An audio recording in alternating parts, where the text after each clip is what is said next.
Hello, grade 12. Tomorrow we're going to be studying the new vocabulary for the new short story that we're going to study together, which is Game by Donald Barthelme. Now in Game we have lots of new vocabulary that we're going to learn together, but before we go to the vocabulary, um, we're going to have a quick small discussion with each other, and there are some things that I would like you to think about. Now, first of all, have you ever been stuck in a situation with a person that you did not know or did not like very well, and you couldn't leave that place where he was, where that other person was, where he or she was? How might you react? If you were stuck in a very small room with a person for a very long period of time, and remember that person you don't like very much, don't accept very much, and you cannot tolerate that person very much. Now we're going to start thinking also about something else. We're going to think about how might we react in such a situation. Would we make attempts to get along? Would you keep to yourself? Would you stay quiet? Would you not talk a lot? We're going to be discussing some of those ideas together because in this story, we're going to read to find out how one of the characters in the story reacts to the experience of being stuck or cooped up with a coworker for a very long period of time. So, before we start, there's a quick review about Donald Barthelme. Donald Barthelme was born in Philadelphia, Pennsylvania. He was raised outside of Houston, Texas.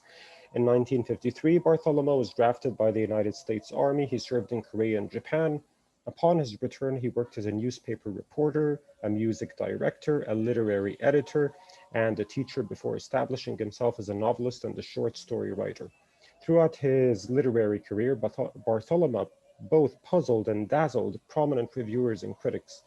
Innovative and often eerie, his short stories usually contain bizarre characters forced to react to equally bizarre situations. So basically, most of the characters that he likes to create in his stories, he puts them in tough situations and he tries to see how they would react to those tough situations. And usually, he tries to use a sarcastic and comic way to show us how those characters are thinking inside of their heads. Now let's go to the vocabulary really quickly. We have some new words that we're going to learn together simultaneously. It is an adverb and it means at the same time. So for example, I'm driving and texting simultaneously. So I'm doing two things at the same time. Okay, now the next word is scrupulously, which is a little bit difficult to pronunciate. Scrupulously. It's an adverb. It means to do something with a lot of care, a lot of attention to detail, rigorously. That is also another adverb, and it means precisely or strictly. Like, for example, he trained rigorously every day. The next word is exemplary. It's an adjective. It describes usually a person who is worthy of imitation, a person who is commendable, a person who's a top achiever. Everybody would want to imitate or copy a top achiever or an overachiever. The next word is denounce, which is a verb to condemn, to criticize, to say that something that happened is completely wrong, to criticize in a negative way. Provoke, which is a verb to bring out or to incite someone's anger. Stolidly, it's an adverb with little or no emotion, impassively. So to do something without feeling any emotions, basically. Console, it's a control panel for electronic or mechanical system. A console is basically a panel with lots of buttons on it that are used to control something. The next word is stated, and it means satisfied.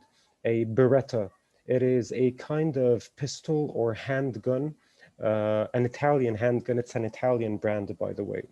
A ruse, it is an action or a plan intended to deceive or to trick someone. Norms are accepted rules or standards.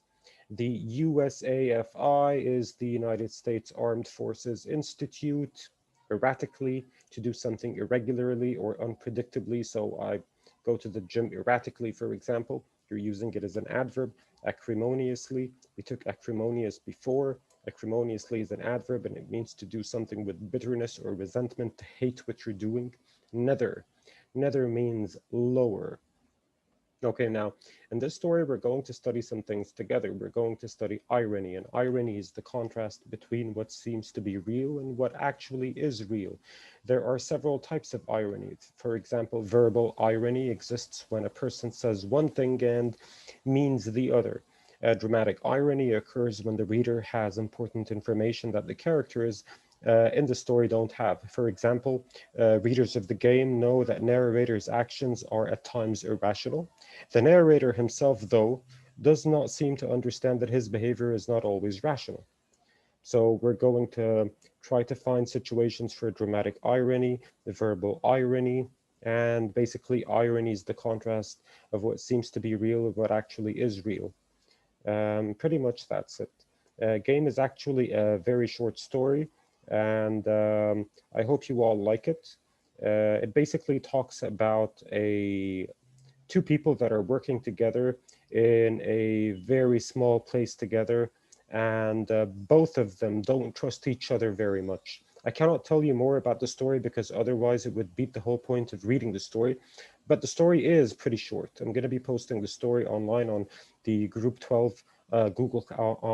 I'm going to be posting it on the Google Classroom Group 12 online. And pretty much that's it. If you guys have any questions, please feel free to contact me at any time. Thank you so much.